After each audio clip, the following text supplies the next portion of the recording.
கடந்த வருஷமே பேசியிருந்தேன், தர்காவை பற்றி பேசியிருந்தேன். தர்கா அங்கே எப்படி வந்துச்சுன்னு கேட்டேன். இது என்னுடைய மலை, சமணர் குகையை தர்காவாக மாற்றி வச்சிருக்கான். அப்போ அதுக்குரிய ஆதாரங்கள் நான் கொடுத்தேன். அதுக்கப்புறமே இந்த பிரச்சனை வந்தது. நான் கேட்குறேன், இது என்னுடைய மலை, என்னுடைய மலையில் நான் எங்கன்னா தீபம் ஏற்றுவேன், நீ யார் அதை கேட்க? சென்னை பிரிங்கமல்ல சென்னை ஒரு கிரிவலம் சொன்னாங்க, ஆரம்பித்தோம். அந்த கிரிவலம் நடத்துவதற்கு தடை செய்யப்பட்டது. அப்போ இந்த ஆட்சியை அகற்ற வேண்டும். இஸ்லாமியர் கிறிஸ்துவுக்காக செய்யப்படுகிற ஒரு ஆட்சி இது ஆட்சி அல்ல. இந்துக்கள் ஓட்டு நீங்க வாங்கலையா? இந்துக்கள் ஓட்டு இல்லாமல் இஸ்லாமியர் கிறிஸ்தவ ஓட்டு மட்டும் வாங்கி நீங்க ஜெயிச்சிட்டீங்களா? அப்படின்னா இந்த முறை ஒரு பகிரங்கமா ஸ்டாலின் அறிக்கை சொல்லுங்க, இந்துக்களுடைய ஓட்டு எங்களுக்கு தேவை கிடையாது அப்படின்னு ஸ்டாலினால சொல்ல முடியுமா? நிச்சயமாகவே சிறுபான்மையினருக்கு போதும், இஸ்லாம் கிறிஸ்தவர்களுடைய ஓட்டு வங்கி போதும் அப்படின்னு நினைச்சாருன்னா இந்த முறை ஸ்டாலின் ஆட்சி இழப்பது உறுதி. இங்க பாத்தீங்கன்னா ஆலந்தூர்ல சுப்பிரமணிய கோயில இடிச்சு, நல்லா இருந்த கோயில, கிட்டத்தட்ட 3000 வருஷம் பழமையான ஒரு கோயிலை இடிச்சு தூக்குறன்ற பேர்ல பல கோடி ரூபாய் அதுல வசூல் பண்ணி கொள்ளையடிச்சிருக்கான் இந்த திமுக ஆட்கள். இந்த HRNC இந்து சமய அறநிலையத்துறை இது அரங்கட்ட துறைன்னு தான் நான் சொல்லணும். இந்து சமய அறநிலையத்துறை சொல்வதை விட இது இஸ்லாமிய அறநிலையத்துறைன்னு சொல்லிக்கலாம், இல்லை திமுக அறநிலையத்துறைன்னு சொல்லிக்கலாம். இது அவங்களுக்காக தான் செயல்படுவதை தவிர பக்தர்களுக்காக செயல்படுவது கிடையாது. ஆனால் பல லட்சம் கோடிகள் அங்கே உள்ளது. கோயில் நிலங்கள், கோயிலுடைய நகைகள் காணாமல் போயிருக்கு. என்ன பண்ணீங்க? வெளியே இருக்க இல்லை. நகர் 1.25 லட்சம் ஏக்கர் எங்கன்னு கேட்கிறேன். அதுக்கு இன்னும் திமுக அமைச்சர் சேகர் பாபு அவர்கள் பதில் சொல்லவே இல்லை. இந்துத்துவம் சார்ந்து திமுக எந்த மாதிரி விஷயத்தை ஹேண்டில் பண்றாங்க? இந்துத்துவ பொறுத்தவரையும் திமுக விரோதி தான். ஏன்னா கிறிஸ்தவர்களுக்கு இஸ்லாமியர்களுக்கு செய்கிற அந்த விஷயத்தை விட இந்து விஷயத்துக்கு அவர்கள் கொடுக்குற ப்ரிஃபரன்ஸ் ரொம்ப கம்மி. இன்னைக்கு கோயில் நிலங்கள் ஆக்கிரமிக்கப்பட்டிருக்கிறது. 1.25 லட்சம் ஏக்கர். நான் தொடர்ச்சியாக கடந்த 4 ஆண்டுகளாக நான் சொல்லிகிட்டே வரேன். 1.25 லட்சம் ஏக்கர் சுவாகா ஆகிருக்கு. அரசு அந்த HRNC வெப்தளத்தில் காணாமல் போயிடுச்சு. அது ஆரம்பத்தில் கொஸ்டின் ரைஸ் பண்ணுவேன் நான் தான். இன்னும் அது வரல. இன்னும் பல கோயில்களில் நிர்வாக சீர்கேடுகள் நிறைஞ்சிருக்கு. ஏகப்பட்ட கோயில்களை பொறுத்த பால் அடிஞ்சிருக்கு. நிறைய கோயில்கள் இடிக்கப்பட்டிருக்கு. திருப்பரங்குன்றம் போல சில விஷயங்கள், இந்த சென்ட் தாமஸ் மவுண்ட் என்று சொல்லுகிற பிரிங்கிமலை, கிறிஸ்தவர்கள் ஆக்கிரமிப்பில் நிறைய கோயில்கள் இடிக்கப்பட்டு மலைகள்லாம் ஆக்கிரமிக்கப்பட்டிருக்கு. நம்ம அச்சரப்பாக்கம் மலை, சிவன் கோயிலுக்கு போகிறதுக்கே முடியல. இங்கே பிரிங்கிமலை முழுவதுமாக கிறிஸ்தவர்களால் ஆக்கிரமிக்கப்பட்டிருக்கிறது. அதுக்கு கலைஞர் தான் புனித தோமையர் மலை, ஏற்கனவே இருந்த பரங்கி மலையை புனித தோமையர் மலைன்னு சொல்லிட்டு அறிவித்தவர் கலைஞர் அவர்கள். எண்ணற்ற விஷயங்களை பார்த்தீங்கன்னா அகஸ்தியர் கோயிலுக்கு 25,000 கோடி சொத்துக்கு மேலே என்க்ரோச்மெண்ட் நடந்திருக்கு. இதுக்கு எந்த ஒரு அரசு தரப்பில் எந்த ஒரு நடவடிக்கையும் கிடையாது. நிச்சயமாகவே ஆட்சி மாற்றத்தை மக்கள் விரும்புகிறார்கள் தான் நான் சொல்லுவேன். இந்துக்களுக்காக நீங்கள் என்ன செஞ்சீங்க அப்படின்னு பார்த்தா நிச்சயமாக எதுவுமே செய்யலை. நாங்கள் குடமுழுக்கு செஞ்ச குடமுழுக்கு யாருடைய கடைசியில் செஞ்சீங்க? மக்களுடைய பணத்தில் தான். அது நார்மலாக நடக்கிறது. இதெல்லாம் நீங்கள் ஒரு கணக்காக சொல்லவே முடியாது. இத்தனை கோயில்கள் நாங்கள் குடமுழுக்கு நடத்தணும் அப்படின்னா அது வருஷம் நடக்கிறது தான். அது ஒரு சாதனை நீங்கள் சொல்லவே கூடாது. எந்த கோயிலில் இன்னும் ஒரு இம்ப்ரூவ்மெண்ட் இருக்குது சொல்லுங்கள். கோயிலோட பணங்கள், நிதிகள் வெள்ளை அறிக்கை கொடுக்க முடியுமானா கொடுக்கறது கிடையாது. ஒவ்வொரு HRNCயில் போனால் EO யாரையும் மதிக்கிறது கிடையாது. மக்கள் துன்புறுத்தப்படுகிறார்கள், பக்தர்கள் துன்புறுத்தப்படுகிறார்கள். திருப்பரங்குன்றம் மலை எடுத்துனாலும் சரி, அறுபடை வீடுகள் முருகன் கோயில் எடுத்துக்கிட்டாலும் சரி, திருச்செந்தூரில் போனாலும் சரி, கட்டண கொள்ளைகள் அடிக்கப்படுகிறது. திருச்செந்தூர் நிலங்கள் சுவாகா செய்யப்பட்டு இருக்கிறது. ஒவ்வொரு புனித தலங்களும் பார்த்தீங்கன்னா கோயில் இடங்கள் கொள்ளையடிக்கப்பட்டு இருக்கிறது. அதில் முக்கியவாசி பார்த்தீங்கன்னா திமுக நண்பர்கள் தான் இருக்கிறாங்க. ஆக ஸ்டாலின் அரசு இதெல்லாம் கணக்கில் எடுத்துக்கணும். கணக்கில் எடுத்துக்கலன்னா நிச்சயமாகவே சிறுபான்மையினருக்கு போதும், இஸ்லாம் கிறிஸ்தவர்களுடைய ஓட்டு வங்கி போதும் அப்படின்னு நினைச்சார்னா இந்த முறை ஸ்டாலின் ஆட்சி இழப்பது உறுதி. ஒரு முறை மக்கள் வாய்ப்பு கொடுத்தார்கள். அந்த வாய்ப்பை சரியான முறையில் அவர் பயன்படுத்திக் கொள்ள வேண்டும். அப்படி பயன்படுத்திக் கொள்ள தவறிவிட்டார். இந்த முறை ஆட்சி மக்கள் விரும்பவில்லை, திமுக ஆட்சி விரும்பவில்லை என்பதுதான் சமீபத்திய கருத்து கணிப்புகளை நம்ம தொடர்ச்சியாக பார்த்துட்டு வரோம். திருப்பரங்குன்றம் மலை இஷ்யூ சிம்பிளான ஒரு விஷயத்தை பெருசாக ஆக்கிட்டாங்க. அதை தீபம் ஏற்றிட்டு போட்ட உனக்கு என்ன பிரச்சனை? அவன் மலை, இது எங்கள் மலை, உனக்கு என்ன பிரச்சனை? கடந்த வருஷமே பேசியிருந்தேன், தர்காவை பற்றி பேசியிருந்தேன். தர்கா அங்கே எப்படி வந்துச்சுன்னு கேட்டேன். இது என்னுடைய மலை, சமணர் குகையை தர்காவாக மாற்றி வச்சிருக்கான். அப்போ அதுக்குரிய ஆதாரங்கள் நான் கொடுத்தேன். அதுக்கப்புறமே இந்த பிரச்சனை வந்தது. நான் கேட்குறேன், இது என்னுடைய மலையில் நான் எங்கன்னா தீபம் ஏற்றுவேன், நீ யார் அதை கேட்க? அப்போ அந்த சாதாரண ஒரு விஷயத்த நீங்கள் ஏன் பெருசாக்குறீங்க? அவன் வந்து இப்போ எப்படி சட்ட ஒழுங்கு பிரச்சனை வரும்? சட்டம் ஒழுங்கு உங்க கையில் இருக்கும்போது முதல்வர் கண்ட்ரோலில் தான் இருக்குது சட்டம் ஒழுங்கு. அது எப்படி உங்களுக்கு சட்டம் ஒழுங்கு பிரச்சனை வரும்? யார் அங்கே பிரச்சனை பண்ண போறா? யாருடைய மலை அது? இங்க இருக்கிற பிரிங்கி மலை யாருடைய மலை அது? பிரிங்கி மகரிஷி வாழ்ந்தார் என்ற சரித்திரங்கள் அந்த வரலாற்று சுவடுகள் இருக்கிறது. அப்படி இருக்கும்போது யார் பிரச்சனை பண்ணா? இங்க கிரிவலம் நடத்துறதுக்கு தடை.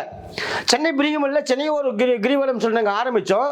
அந்த கிரிவலம் நடத்துவதற்கு தடை செய்யப்பட்டது. அப்ப இந்த ஆட்சியை அகற்ற வேண்டும். இஸ்லாமியர் கிறிஸ்துவுக்காக செய்யப்படுகிற ஒரு ஆட்சி இது ஆட்சி அல்ல. இந்துக்கள் ஓட்டு நீங்க வாங்கலையா? இந்துக்கள் ஓட்டு இல்லாமல் இஸ்லாமியர் கிறிஸ்தவ ஓட்டு மட்டும் வாங்கி நீங்க ஜெயிச்சிட்டீங்களா? அப்படின்னா இந்த முறை ஒரு பகிரங்கமா ஸ்டாலின் அறிக்கை சொல்லுங்க, இந்துக்களுடைய ஓட்டு எங்களுக்கு தேவை கிடையாது அப்படின்னு ஸ்டாலினால சொல்ல முடியுமா? திமுக ஆட்சியால சொல்ல முடியுமா? நாங்க ஓட்டு போடலாம், இன்னைக்கு திமுக ஆட்சி கிடையாது.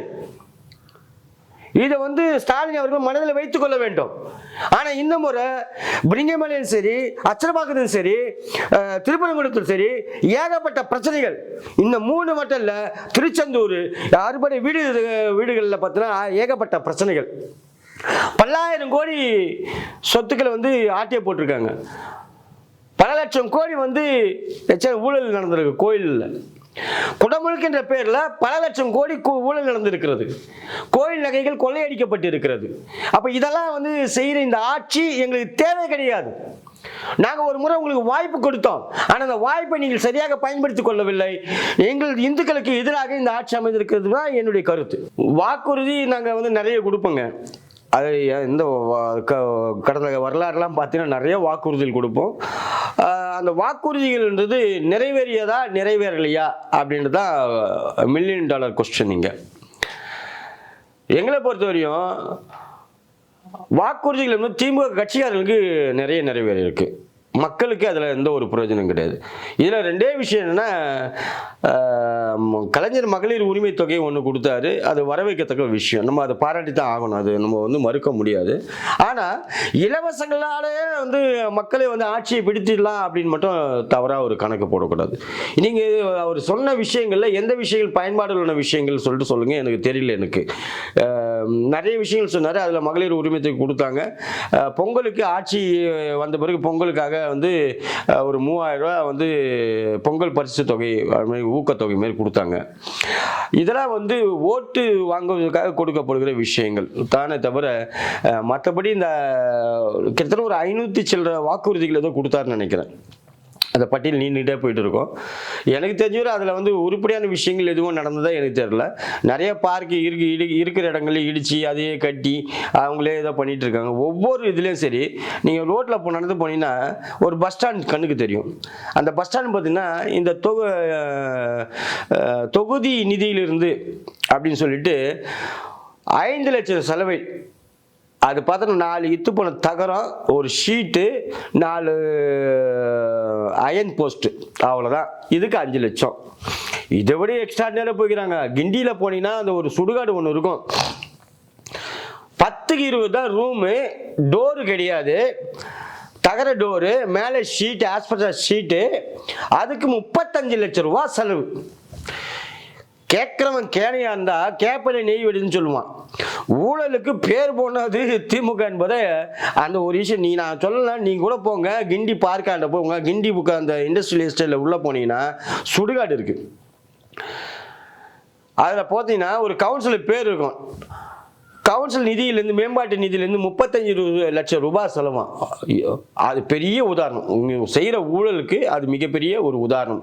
இது மட்டும் இல்லை, நகராட்சி திட்டங்களானாலும் சரி, எனக்கு தெரிஞ்சு பார்த்தீங்கன்னா எத்தனையோ அரசு நிலங்கள் திமுகவால் வந்து கபலீகரம் செய்யப்பட்டு பெரிய பெரிய பில்டர்ஸ்க்கு கொடுக்கப்பட்டு இருக்கிறது. நிறைய பில்டர்ஸ் வந்து அதில் கட்டியிருக்கான். ஸ்கூலை நீங்கள் ஆட்டையை போட்டு பார்த்துருக்கீங்களா? ஸ்கூல் இடத்த நீங்கள் ஆட்டையை போட்டு பார்த்துருக்கீங்களா? எந்த ஆட்சியிலுமே நடக்காத ஒரு விஷயம், ஆனால் இந்த ஆட்சியில் நடந்திருக்கு. ஆவடியில் அரசனுக்கு, அதாவது SC STக்காக ஒதுக்கப்பட்ட அந்த பள்ளியினுடைய நிலத்தில் அந்த கவுன்சிலர் நாசருடைய மகன் இப்போ அமைச்சராக இருக்கிறாரு, நடுவில் அமைச்சர் பதவி இழந்தாரு, திருப்பியும் அமைச்சர் ஆனாரு. அவருடைய மகன் கவுன்சிலராக இருக்காரு. அவங்க சேர்ந்து அந்த ஆவடி மிட்னமல்லி இடத்த பார்த்தீங்கன்னா ஒரு குளத்தையே ஒரு சேட்டுக்கு வித்துட்டு இருக்கிறான். குளத்தோட நிலங்கள், அரசு நிலங்கள், அரசு பள்ளியோட நிலங்கள் எல்லாத்தையும் வித்துருக்கான். ஃப்ளாட் போட்டு நடந்து நீங்கள் வேணால் இப்போ நீங்கள் போய் லைவ் கவரேஜ் போகலாம், போய் பார்க்கலாம். நான் போய் சொல்கிறேன்னா நீங்கள் நேராக போய் பார்த்துக்கலாம். அதே போல் சென்னை நுங்கம்பாக்கம் அகத்தீஸ்வரர் கோயில் போய் பாருங்கள். மசூதி அந்த கோயில் நிலத்தில் இருக்கு. எவனும் காசு கட்டுறது கிடையாது. கோயில் நிர்வாகம் சரியா இருக்கா பார்த்தா கோயில் நிர்வாகமும் சரியில்லை. இங்க பாத்தீங்கன்னா ஆலந்தூர்ல சுப்பிரமணிய கோயிலை வந்து இடிச்சு, நல்லா இருந்த கோயிலை, கிட்டத்தட்ட 3000 வருஷம் பழமையான ஒரு கோயிலை இடிச்சு தூக்குறன்ற பேர்ல பல கோடி ரூபாய் அதுல வந்து வசூல் பண்ணி கொள்ளையடிச்சிருக்கான் இந்த திமுக ஆட்கள். இதுமாதிரி நம்ம ஒன்னொன்னா சொல்லிட்டே போல. என்ன பொறுத்து பார்த்தீங்கன்னா பிரிங்கிமலை மீட்கப்பட வேண்டும், அச்சரப்பாக்கம் மலை மீட்கப்படும், திருப்பரங்குன்றத்தில் தீப ஜோதி ஏற்றப்பட வேண்டும், திருச்செந்தூர் வந்து இன்னும் டோட்டலாக சொன்னால் இந்த HRNC இந்து சமய அறநிலையத்துறை வந்து இது அரங்கட்ட துறைன்னு தான் நான் சொல்லணும். இந்து சமய அறநிலையத்துறை சொல்வதை விட இது இஸ்லாமிய அறநிலையத்துறைன்னு சொல்லிக்கலாம், இல்லை திமுக அறநிலையத்துறைன்னு சொல்லிக்கலாம். இது அவங்களுக்காக தான் செயல்படுவதை தவிர பக்தர்களுக்காக செயல்படுவது கிடையாது. ஒரு கோயிலாச்சும் ஒரு அடிப்படை வசதிகள் இருக்கா போய் பாருங்க, எந்த கோயிலும் இருக்காது. ஆனா பல லட்சம் கோடிகள் அங்கே உள்ளது. கோயில் நிலங்கள், கோயிலுடைய நகைகள் காணாமல் போயிருக்கு. என்ன பண்ணீங்க? வெளியே இருக்க இல்லை. நகர 1.25 லட்சம் ஏக்கர் எங்கன்னு கேட்கிறேன். அதுக்கு இன்னும் வந்து திமுக அமைச்சர் சேகர் பாபு அவர்கள் பதில் சொல்லவே இல்லை. அப்ப அந்த ஒரு துறை எங்களுக்கு தேவை கிடையாது. இந்த ஆட்சியை தூக்கி எறிவதற்கு மக்கள் தயாராகி விட்டார்கள். ஒரு முறை வாய்ப்பு கொடுத்தாங்க, அதை பயன்படுத்திக்கல. 2வது முறை அவருக்கு வாய்ப்பு கிடைக்குமா என்பது எனக்கு சந்தேகம் தான். அப்படியே வந்தாலும் மிகப்பெரிய ஒரு விஷயங்கள்லாம் அவர் செய்யணும். செஞ்சார்னா அவருக்கு அது நல்லா இருக்கும். நாங்கள் வந்து எந்த ஆட்சி குறை சொல்றது, நாங்கள் இருக்கிற விஷயங்கள் சொல்கிறோம், அதை சரி பண்ணுங்க தான் சொல்கிறோம். நீங்கள் ஒரு ஆட்சி அமைக்கணும், மக்கள் முதல்வர்னா எல்லா மனிதர்களையும், மக்களையும், எல்லா சமயத்தவரையும் நீங்கள் வந்து சரி சமமாக நடத்தணும். சரி சமமாக நடத்தாத போது ஒரு ஆட்சியர் சொல்கிறாரு, பகிரங்கமாக சொல்கிறாரு, நாங்கள் இருக்கிற இஸ்லாமியருக்கு எதுவுமே ஆக விட மாட்டோம், சிறுபான்மையருக்கு எதுவும் ஆக விட மாட்டோம், இது சிறுபான்மையை பாதுகாக்கக்கூடிய அரசுன்றாரு. அப்போ சிறுபான்மையை பாதுகாக்கக்கூடிய அரசு எங்களுக்கு தேவை கிடையாது. நீ வந்து மக்களை பாதுகாக்கக்கூடிய அரசுன்னு சொல்லியிருந்தனா நான் ஸ்டாலின் அவர்களை வரவேற்றிருப்பேன். ஆனா இது சிறுபான்மையை பாதுகாக்கும் அரசு அப்படின்னு சொன்னா இந்த ஆட்சி எங்களுக்கு தேவையில்லை, இந்த அரசு எங்களுக்கு தேவை கிடையாது. மக்களால் நடத்தப்படுகிற அரசு, மக்கள் அனைத்து சமயத்தவரையும் அனைத்து மக்களுக்காக செயல்படுகிற ஒரு அரசாக தான் இருக்கணுமே தவிர இது சிறுபான்மையினருக்கான அரசு, அவர்களுக்கு பாதுகாவலன்னு சொல்லுகிற நீங்க வெக்கப்படணும். அப்ப மற்றவங்களாம் முட்டாளா? உங்களுக்கு ஓட்டு போட்டவங்க முட்டாள், இந்துக்கள் எல்லாம் உங்களுக்கு ஓட்டு போட்ட இந்துக்கள் அனைவரும் முட்டாள்கள் என்று ஸ்டாலின் அவர்கள் நினைத்துக் கொண்டாரா எனக்கு தெரியல. அப்ப அந்த ஆட்சியை அகற்றுவதில் தவறு கிடையாது. இந்த முறை இந்த ஆட்சி அவர் சொன்ன அந்த ஒரு வார்த்தைக்காகவே இந்த ஆட்சியை அகற்ற வேண்டும். ஒரு முதல்வர் பேசுகிற பேச்சு அப்படி இருக்கக்கூடாது. சிறுபான்மையினருக்கான பாதுகாவலன் அப்படின்னு சொல்லி இந்த அரசு சிறுபான்மையினர்களை பாதுகாவலனா, இது எவ்வளவு கேவலமான விஷயம். மக்களின் பாதுகாவலன் சொன்னா உன்னை நான் வரவேற்றிருப்போம். இது சிறுபான்மையினருடைய பாதுகாவலன் இந்த ஆட்சி அப்படின்னு சொன்னா இந்த ஆட்சியை தூக்கி எறிவதற்கு இந்துக்கள் தயாராக வேண்டும். வருகிற சட்டமன்ற தேர்தலில் இந்த சிறுபான்மை பாதுகாவலன் ஆட்சி எங்களுக்கு தேவை கிடையாது. மக்களுடைய பாதுகாவலனான ஒரு ஆட்சி மட்டும் தான் எங்களுக்கு தேவை. அது எடப்பாடி அவர்கள் கொடுப்பார்கள் என்ற நம்பிக்கை எங்களுக்கு இருக்கிறது.